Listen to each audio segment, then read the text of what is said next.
Setelah menjelaskan bab haji, penulis kitab Fathul Mu'in kemudian melanjutkan di penjelasan terkait dengan bab-bab yang sebenarnya di dalam kitab lain itu tidak masuk dalam bab haji.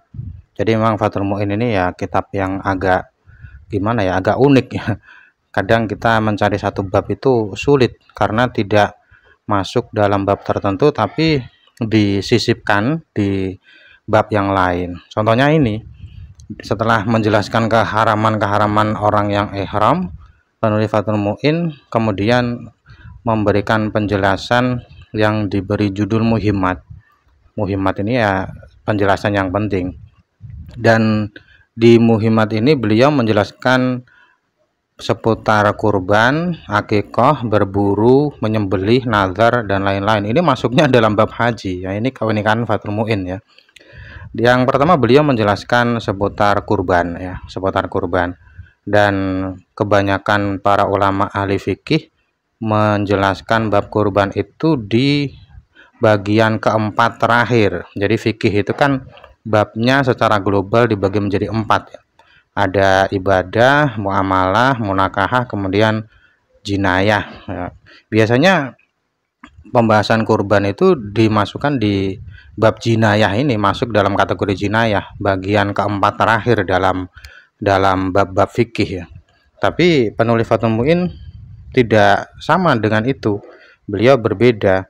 Beliau menganggap bahwa kurban ini hubungannya sangat kuat dengan haji. Jadi antara haji dan kurban ini hubungannya kuat sehingga bab kurban dimasukkan dalam bab haji. Dan kalau kita bahas dalil kesunahan kurban itu dari firman Allah, fasholli li rabbika wanhar, surat Al-Kautsar ya. Di ayat ini Allah memerintahkan kepada Nabi Muhammad sholat dan kemudian menyembelih.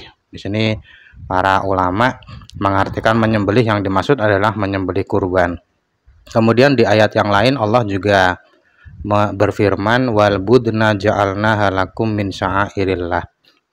Allah menjadikan hewan sebagai sya'airillah, sebagai tanda-tanda atau simbol-simbol agama Allah untuk kita semua. Min a'lamidini. Lalu ada juga hadis yang berbunyi ma'amila ibnu adam yauman nahri min amalin ahabu ilallahi ta'ala min iraqihi ad-dam wa innaha la ta'ti yaumal qiyamah bikuruniha wa atlafiha wa inad-dam. Ini hadisnya cukup panjang. La yaqa'u minallahi bimakanin qabla ayyaqa 'alal ardi fatayyibu biha nafsa fatibu biha nafsa. Artinya di hari penyembelihan tanggal 10 Dzulhijjah itu perbuatan paling baik yang dilakukan oleh manusia, perbuatan yang paling dicintai oleh Allah adalah mengalirkan darah. Mengalirkan darah ini bukan bunuh-bunuhan ya, tapi menyembelih hewan kurban. Dan di hadis ini diberi alasan mengapa itu sangat dicintai Allah, karena nanti hewan kurban itu akan datang di hari kiamat lengkap dengan tanduk dan kuku-kukunya. Tanduk dan kuku-kukunya. Dan darah yang mengalir, darah yang menetes sebelum menetes ke bumi itu memiliki satu kedudukan yang tinggi di sisi Allah. Satu tetesan darah itu memiliki kedudukan tinggi di sisi Allah. Fatibu biha nafsa, maka ikhlaslah dalam berkurban.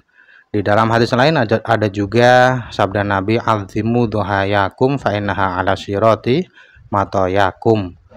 Agungkanlah kurban-kurbanmu karena kurban-kurbanmu nanti akan menjadi kendaraan di sirat ya. Sirat itu jembatan menuju surga ya. Kemudian tidak hanya hadis qauli, tidak hanya sabda Nabi, tapi juga ada hadis fi'li, hadis yang isinya adalah perbuatan Nabi, yaitu riwayat dari Anas bin Malik. Beliau menceritakan bahwa Nabi Muhammad berkurban 2 kambing yang bertanduk.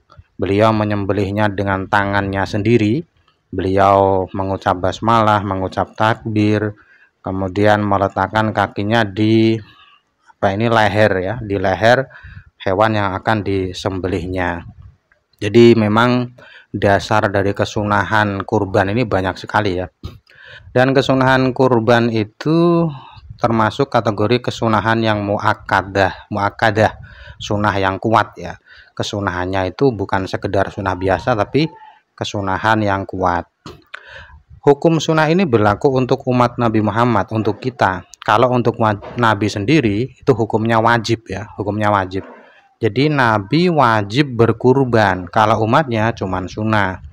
Dan kekuatan sunnah ya, tadi kan dikatakan bahwa sunnahnya ini sunnah yang kuat. Kuatnya kesunahan itu tidak bagi semua orang, tapi sunnahnya adalah sunnah kifayah.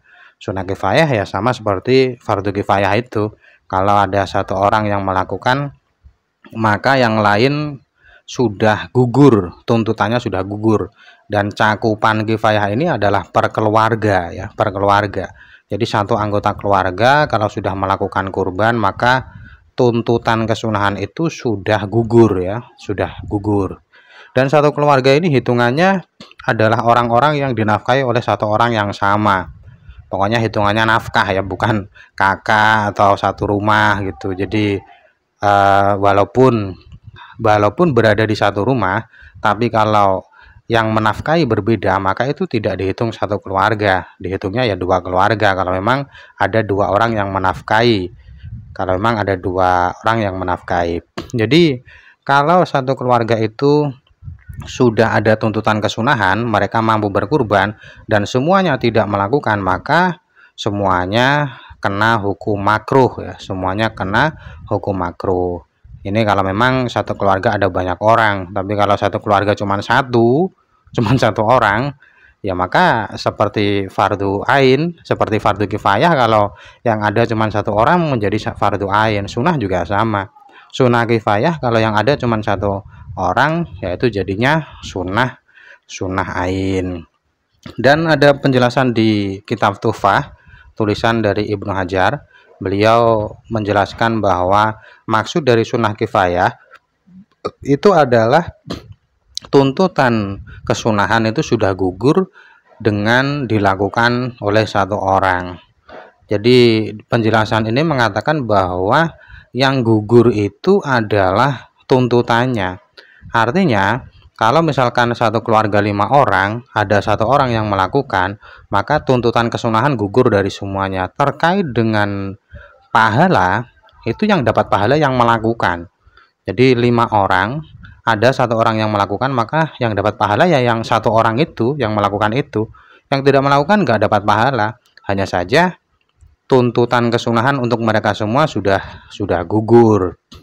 Itu menurut penjelasan Ibnu Hajar dalam kitab Tuhfah. Dan yang disunahkan ini tidak untuk semua orang ya. Kesunahan udhiyah atau kurban ini tidak untuk semua orang, terkhusus bagi dia yang merdeka dan mampu. Hurrin qadirin,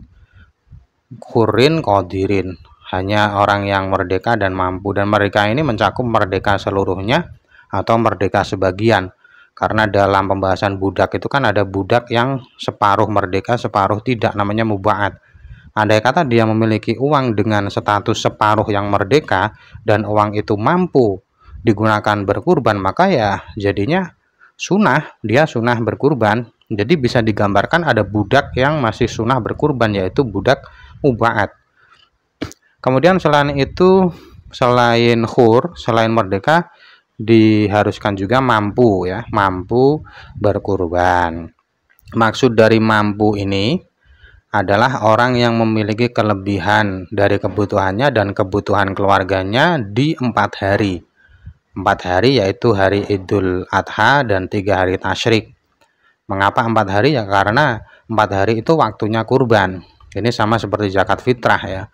Para ulama mensyaratkan orang yang berkewajiban zakat fitrah adalah dia yang memiliki kelebihan harta untuk dirinya dan keluarganya di hari Id dan malam Id, siang hari dan malam Id. Mengapa? Karena itu adalah waktunya gitu. Jadi ukuran kelebihan harta itu tergantung waktu apa yang harus dikeluarkan. Kalau kewajiban yang harus dikeluarkan adalah zakat fitrah, maka kelebihan hartanya hitungannya ya 1 hari, karena waktunya 1 hari itu. Tapi kalau kurban, maka ya 4 hari, karena waktu kurban 4 hari. Tapi ini tidak ulama tidak sepakat ya dalam hal ini. Maksudnya apakah kelebihan harta itu 4 hari atau 1 hari, itu ulama tidak sepakat. Karena penjelasan yang bisa diambil dari kitab Tuhfah itu seakan-akan mengkhususkan kelebihan harta itu hanya di 1 hari saja, yaitu di hari kurban.